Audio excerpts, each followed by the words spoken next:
बाबा के नारा लगा बैठ चले अरे जनकपुर वाली बम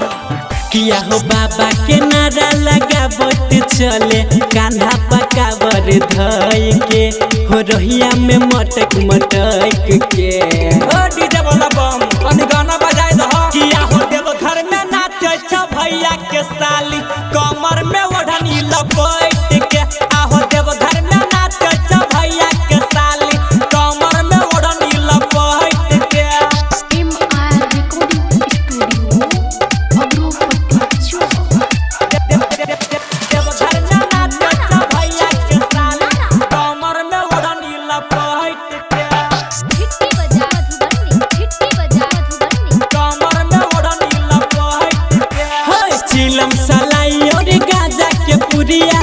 संग में धली है बाबा के बुटिया धैलिए रे भूलिए नहीं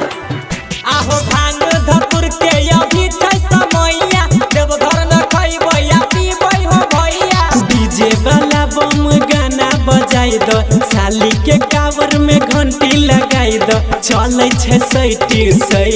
के यार तोरे मजा आती हो किया हो देव घर में नाचे छै भैया के साली कमर में ओढ़नी लपेट के आहो देव घर में नाचे छै भैया के साली कमर में ओढ़नी लपेट के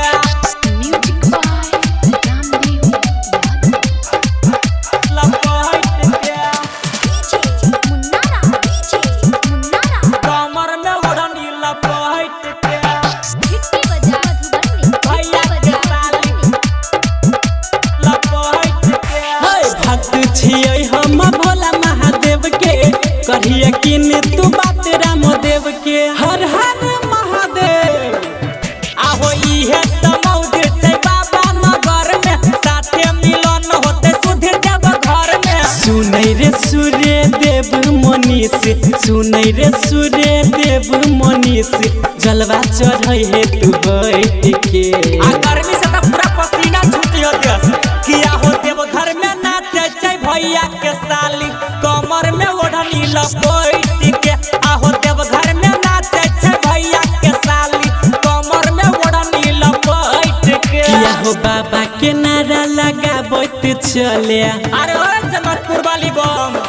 किया हो बाबा के नारा लगा बैठ चले कान्हा पकावर धई के हो रहिया में मटक मटक के ओ डीजे वाला बम कनी गाना बजाए दो किया हो देव घर में नाचे छ भैया के साली कमर में ओढ़नी लपेट के आहो देव घर में नाचे छ भैया के साली कमर में ओढ़नी लपेट के mix by MR recording studio Agropatti Chowk.